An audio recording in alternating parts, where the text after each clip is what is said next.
The Athene Real Talk Podcast explores controversial ideas to stimulate debate and active thinking. These ideas do not always reflect Athene's personal views.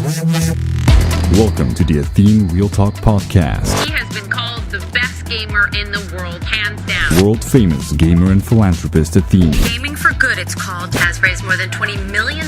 Using his notoriety to raise money for charity. On activism, science, culture, and self-development. Proud to have him in the studio today. I would not want to take you on in a video game. Diagnosis is a thing where you're born with hyper-awareness or have you built it up? How? Well, I will be very honest. I got very lucky. And I've already told you guys my life story, but I'm gonna repeat it very short. When I was a kid, and I'm talking really like 4 or 5 years old, I was always observing my environment. And I got a lot of affection from my mother. My father was quite of a douchebag, but my mother always gave me a lot of love. So I really had a great feeling about myself. I was a favorite in my family. I was a favorite kid. I'm actually quite certain that my mother liked me the most. And I always hugged her, and I was very, I just had a lot of warmth. So my self-esteem was very high. And since I was very young, and I'm talking when I was 8 years old, and my brother also was a great influence to me because he kept doing stuff with me. I never was bored. He always did games and card games and board games. It was really like, I had a really good youth. I was really always quite active as I grew up. So my self-esteem was quite high, my emotional self-esteem. But since I was 8 years old, my brother and his friend, which were like 8 years older, 16 years, had a lot of discussions about life and about stars and about general and special relativity and about physics, because the friend of my brother was very interested in these things, black holes and stuff. And I was just sitting there as an 8-year-old listening to what they said, and I was just very passionate about it myself, because I was a kid, I loved to understand these things. And that was the only moment in my life that I can remember that I was validation seeking. And when I say validation seeking, I would more call it approval seeking.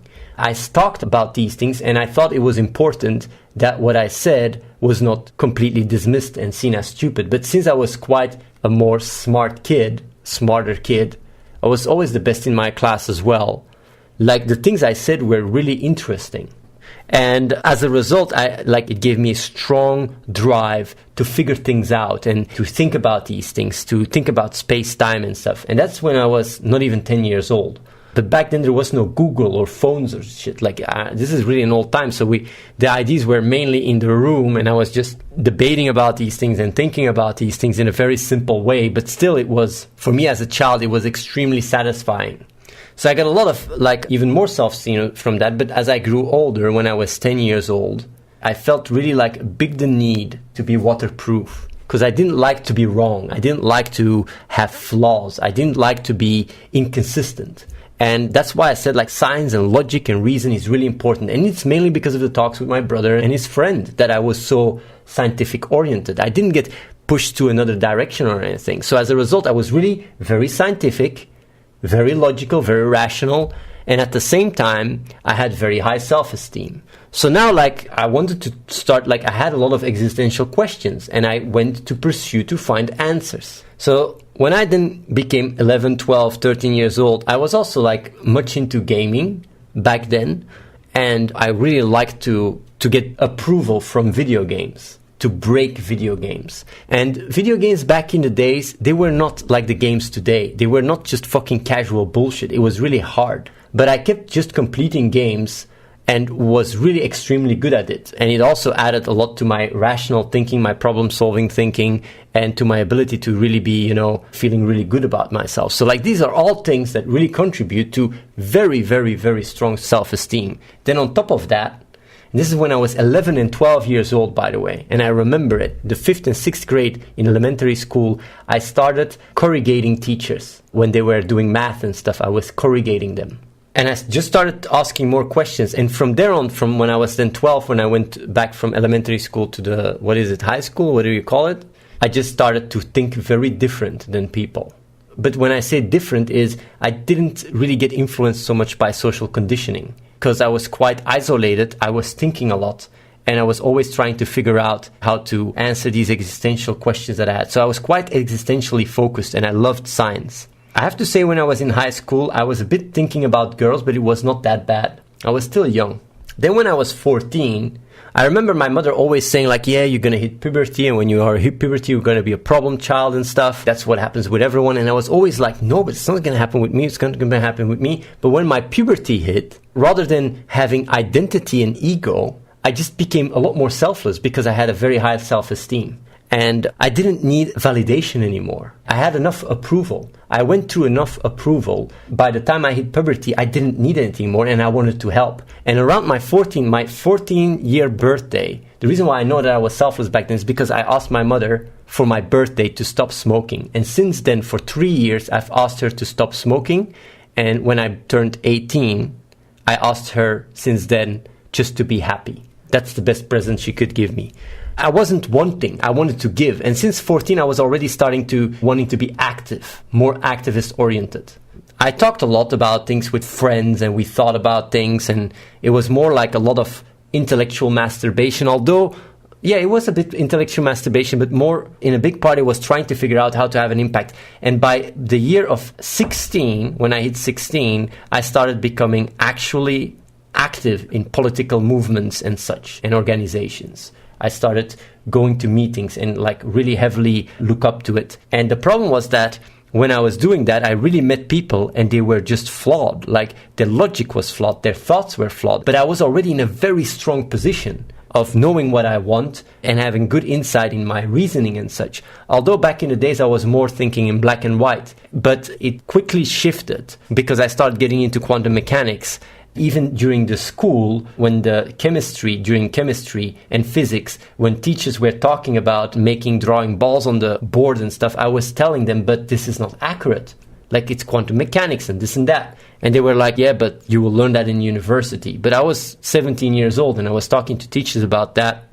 So then like when I became 18, I started really trying to figure out the universe. I really wanted to figure out how the universe worked. I even talked to PhDs back then. I remember talking to a PhD in chemistry about time and space and how if time is quantized on a small level and such. That was when I was 18. But by then I was very, very much, like I was just ultra aware already by then. Like I would say when I was 16. It's also when I was 16 that I stopped eating sugar, by the way. Just so you know, from my own, like no cookies, no sugar. When I was 16, I stopped. I stopped eating all cookies. But I still ate sugar, I think. When I was, 18 or 19, I stopped eating all sugar. Anything with sugar, I stopped. So yeah, all these things just help with your awareness. And I just got lucky. If you hear this story, and then the internet came. And yeah, like I just wanted to make a difference, and I got into politics. I was one of the first elected when I was younger, one of the first elected in Belgium. I was actually the youngest elected in Belgium, first elected. So I saw politics behind the scenes, how corrupt it was, how it's all about power and money. Since my 18-year-old, I was quite young and went through all these experiences. Then after that, I got a bit into Ultima Online and made quite some money there. Gave all the money to my mother, got into Big Brother, wrote a book, started the political movement of NAID, and got into YouTube with a project and wanted to really make a difference. But I was already like, since my 16-year-old, I was very heavily focused on making a difference in the world and spreading ideas. And the funny thing also, like when I look back, whenever I had a conversation with people, I always talked from third person. When I talked about an idea, I never talked about it from my personal experience. And now I realize, like, sometimes people were really confused. And I said, like, yeah, but to me, it's not so much about the insight for me. I want to be able to explain it. I never cared about insights. I just cared about the ability to explain it and spread it. So yeah, like, since then, I just focused more and more on having an impact. And I never really gave up, even with some setbacks. And here I am. My awareness kept growing, though. It kept growing more and more. Even now, it's still growing. It's growing every day.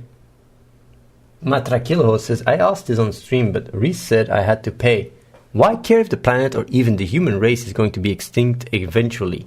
Because if you would ask the first cell, why would you, care to be if you will cease to exist? It won't even answer your question. It just is what it is. We are what we are. Your ability to ask this question in the first place is because things have evolved to the point to what you've become, and you're designed to move forward and progress. That's what you're designed to do. The answer to your question is more like, why are you asking that question? The reason why you ask that question is because you're quite nihilistic. The reason why you're quite nihilistic is because you feel a bit sad about yourself. You feel bad about yourself. You have low self-esteem. When someone comes to me and says like, Athene, why do all this stuff? The world is going to go down anyway. We are all going to die anyway. No, it's not we're all going to die anyway. You're just sad. You feel sad, and that's how you project that sadness to the world. And you think everything is going down. That's the real reason why you ask that question. But yeah, to answer the question, it doesn't matter. Because just as much as cells have brought about humanity, we will bring about even more advanced organisms. And at one point we will extinct, but we will have evolved to a more advanced life form. And then whether our planet is extinct or not won't even matter, because we'd be able to move forward in different ways. But we are all gonna die, lol. You don't know. And who is we? Who is I? Did your ancestors die? You'd say like, yeah, why? They've brought about, like, you're still part of them. Biologically, you're still part of them. It's just because you identify with who you are, with your story. You know, back like a few thousand years ago, there were cultures that identified with their ancestors and thought that because their ancestors did something bad, they had to pay the price. You now say like, lol. Why do that? It's because they identified with it just as much as you identify with your past, but you're a never-changing unit. What if you get cloned right now? What's your past? Who are you? Did you suddenly, come to existence? Like, it's just you're a never-changing unit. Just you are what you are, and that's it. If you don't identify with it, you just try to be what you are and what you're designed to do, and that's moving forward and progressing. And all this story and identification just brings you away from reality. And that's why these questions like, oh, we're all going to die anyway. What is we? We're evolving. We're moving forward. And to understand yourself, you got to really go back 13.6 billion years ago when the Big Bang happened. That's how you understand yourself. You're not just your entity. You're more than that. You're a manifestation of all the events that have to be taken place to bring you about. It's like Carl Sagan says, if you want to make a pie, you got to first create the universe. So yeah, like when you start understanding and putting things into a bigger context and start seeing things from a bigger context, then suddenly you put your purpose in a bigger scheme. It's like a cell looking at a cell in your body. You got trillions of cells. Like is there and brings about what you are. Because of its collective, just as much as a collective of humans brings about society. Your design is more than about you. Your purpose is more than about you. And if you fully realize that, then you go like, but why am I always walking around thinking about myself? It's because you've been socially conditioned to do so. But that's not what you are. The world is not about you. Life is not about you. And if you truly understand that, you become selfless. You don't care about validation because nobody gives a shit about you either.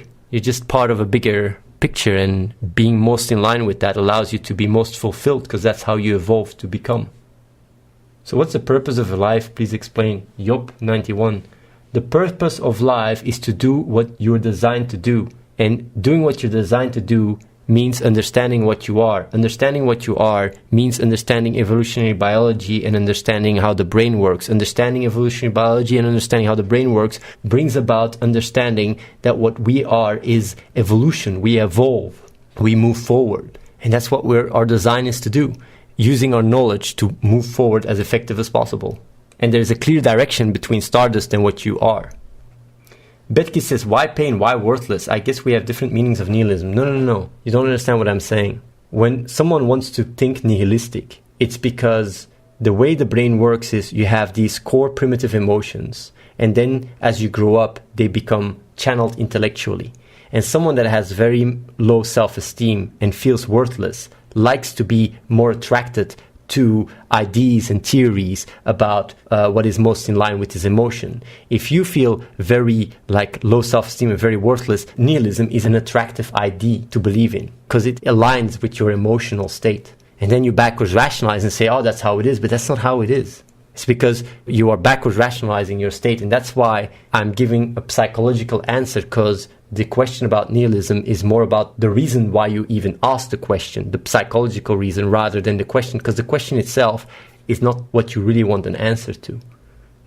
The extent to which you take initiative to follow up on the ideas you have highly defines the extent to which you achieve things in life in terms of how you look at the world, so neurologically, so your skill set, everything, and also your actions in the world. And that is something that I've started to realize more and more. And it's something I needed to talk about because people have to be aware that low self-esteem does not just inhibit you from feeling confident or whatever, but it also inhibits you on a fundamental level to enhance your neural connections in your brain to really help you figure out how to grow the most effectively and intelligently. And I realized that that goes hand in hand with critical thinking and intelligence. Because obviously when you are the person that have higher self-esteem but you're not as logical, then the approval you will get from your actions will be negative because you'd make stupid mistakes. So that is why you need a perfect balance between high self-esteem, intelligence, critical thinking, and the ability to let go when you see that a certain idea or whatever is too far-fetched and not in line with reality. And as I grew up, I managed to find my groove in that. But a lot of people, when you are in a situation over there and you're listening to this real talk, a lot of your growth will come from your ability to think in solutions and really overcome problems. And that is a quite proactive process. And that is something I haven't talked about yet. And I've started to realize it was essential in my development because I was not the smartest. When I was younger, I was not so enlightful or whatever. Like, well, enlightful is not the right word, but like I wasn't too out of the ordinary. But it's because from a very young age, I started pushing myself by almost like borderline OCD, whether it's games, try to really complete them, or have certain existential questions. I try to complete them. I always use my brain and try to break the code. And doing so has really highly allowed me to grow as a person. And that is something that a lot of people, I think, lack. And as a result, they end up taking note. Of course, it helps a lot by learning and knowing what sources to use to learn and build upon that. But developing your own extent of critical thinking and problem solving and intelligence is crucial for you to develop as a person. And without it, you're basically setting yourself up for an approval system where you're going to get a lot of reality checks. And the best example I can give you is, for example, poker. Let's say I make money with poker and I say I have the right mindset, whatever. You guys start getting into poker, you don't have the intelligence or critical thinker or logical thinking, you just start losing all your money. So the difference between being successful or being a losing player is the extent to which you have the ability to have the right mindset, but also the extent to which you have logic and critical thinking. Like, it's one example, but it translates to everything in life. And that is why training that through self-confidence and being able to really, try to go into the unknown, but also know when to let go and accept reality is a crucial part of your development. And that is something I wasn't as aware of. And it explains a lot because it also explains why it's so hard for people to come up with certain solutions to certain problems, because they just accept the problems not as a problem, but rather like just an obstacle that inhibits them from even crossing it because of their beliefs. And their beliefs are brought about from their emotions of lack of confidence and inability to cross these beliefs. The more low self-confidence you have, the more you let other people make the decisions, the more you let other people design the rules. And as a result, you walk within that, even though maybe fulfillment and achievements is just on the other side. And that's what I start realizing. I wonder, saying these things, to which extent it helps, but it's an important part of the puzzle. What I start realizing is your ability to push your own boundaries is defined by the extent to which you're confident about yourself to take the step into the unknown. And if you have low self-confidence, you're afraid of the unknown. While I always look it up, I try to challenge myself. And that's the difference between low self-esteem and high self-esteem. If you have high self-esteem, you see an unknown, you see it as a challenge you can overcome. If you have low self-esteem, you see it as a threat, you have fear. And that's the difference. Like, when you have fear, you just listen to what other people say. You don't think for yourself. And that is something that I started realizing yesterday when I was pushing myself, figuring out about Hearthstone. It's just a stupid example, but like, it just goes to show, it's like, who else will think about this shit? People don't think about this shit. They just think it's impossible. That's how it is. And when I look back, it's been so many parts of my life that were very crucial to my achievements, were things that people considered impossible. Like, you gotta be crazy to just say like, yeah, I'll become the best WoW player in the world. People would just laugh at you. I'll make a few $100,000 playing poker in a year. People would just say, you crazy? Because I calculated it out on a paper. Said by the end of the year, I'll make between $150,000 and $500,000. People just say, you crazy? And you can't do that. Say like, sure, made more than $300,000. When you say these things, people just say like, you're fucking crazy, man. You're not going to do 1 million hands in 1 month. It's impossible. Well, I did it. And that is the thing. When you have low self-esteem, it affects your ability to... But you need intelligence and critical thinking and logic to go hand in hand, because else, if you have high self-esteem and you're stupid, you're going to smack your face against the wall. And then it's going to really hit you hard. So you got to find the perfect balance. I will give you guys a really good exercise about looking at yourself as an observer. And that's also something for all the people that are here. That is a really good thing. I know some people are maybe watching. This is a very important insight. Is to, at the end of the day, write down about your progress. So you can reflect on it and wonder, as an outsider, you can just look like, oh, what did I do today? And you just write it down. So you think about your day as an observer and you reflect on it. Do that. It's not about writing a diary. It's more like writing progress and wondering and reflecting for the next day. And do that every day. And you can do that with either writing, or you can also do it with vlogging. But you don't even have to show the vlogs just for yourself. It helped Raphael a lot. And I think that's something that might help a lot of people as well. Like, you guys, start writing your progress every day. Start just writing it out. Write it on a paper or type it in, whatever works best.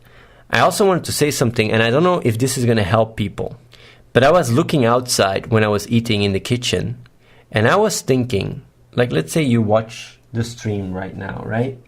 And you see something fall, or you just see this background, the wall is white, painted white or whatever, like, or you have the texture of the sofa. You just look at that and you just don't care about it. I mean, when you go and walk around, you see constantly stuff in your surroundings that happen you don't care about. You know, like when the door closes, when you close the door, or there is wind and the window is a little bit moving. There is nothing in your mind that makes you, you know, think about it or be emotionally involved.